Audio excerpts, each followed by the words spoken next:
WWE is making a massive change in 2024. Kevin Dunn's out of the company, so clearly WWE is ready to move forward. Plus, The Rock might be returning and so much more. Don't forget, we're giving away this championship belt at 100,000 subscribers, so go ahead and click subscribe today for a chance to win. Now, it's no secret that I am a huge fan of Malakai Black, but unfortunately, I hate when stuff like this even has to be addressed. I hate the fact that things like this even get discussed.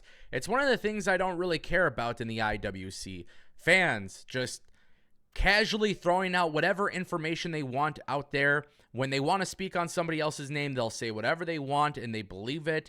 And for some reason, there has been this rumor that Malakai Black is not willing to put anybody over on AEW television.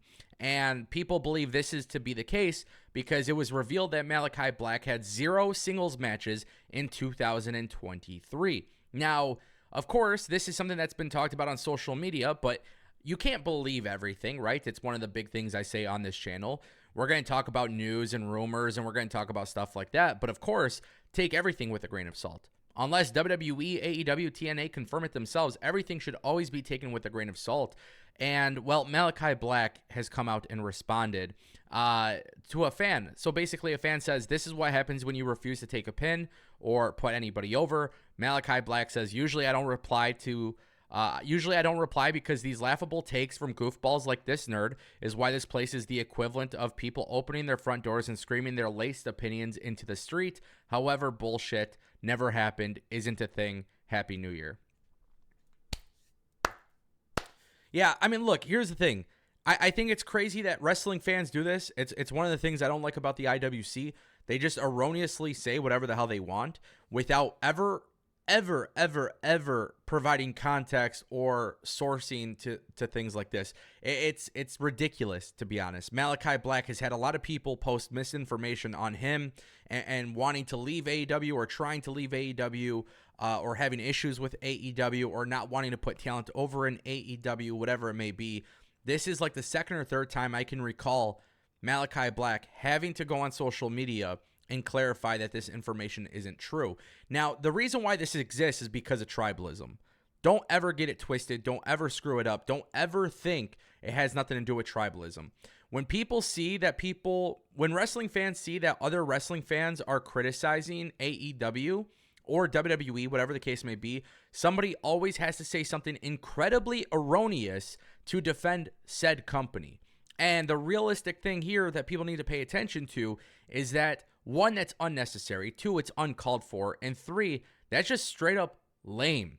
Malakai Black, if he's refusing to put anybody over and you're going to say something like that, how do you know? Right? You're just assuming things. It's what you want to believe to justify maybe AEW doesn't know what they're doing. I don't know. But trust me, guys, I promise you this. You don't have to defend every single company with your heart and soul.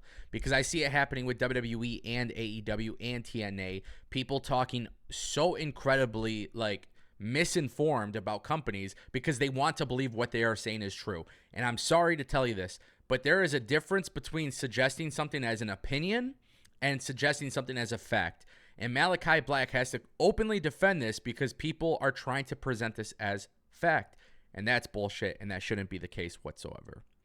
I want to turn our attention to The Rock. This is an image here. ESPN may have leaked something. Triple H, obviously, advertising a former champion coming to WWE Raw Day 1, and ESPN posted this clip on TikTok between Coach Corso and The Rock, who share a moment at the Rose Bowl. Now, obviously, this is a very interesting photo, but if you look closely, who is in the background with an envelope? That, my friends, is Nick Khan. Now, The Rock was on College Game Day, and that's obviously a big deal because Pat McAfee is also on College Game Day. And if anything, if we learn anything from history, Pat McAfee and The Rock randomly showed up on an episode of SmackDown. So is this the former champion that Triple H is talking about? We know that Andrade's rumored to come back to WWE. We know there's rumors of WWE having multiple surprises for this event. But is The Rock coming back to WWE? Now, in the last few weeks, we talked about a big story about Australia wanting The Rock to show up at Elimination Chamber. So if The Rock is going to be back in WWE, I truly hope that WWE understands that The Rock and Roman should not take precedence over Cody Rhodes versus Roman Reigns. I'm sorry, 1000%. Cody must finish the story at WrestleMania 40. I will continue saying this for several months to come. But The Rock versus Roman Reigns at Elimination Chamber could very much be on the table if The Rock chooses to accept. Now, I know I'm going to see a comment here, so let's just address it now. The Rock and Roman Reigns is the biggest match of all time. It's WrestleMania main event worthy. Well, my friends, they are having a stadium show in Australia called Elimination Chamber, and there's going to be a lot of people.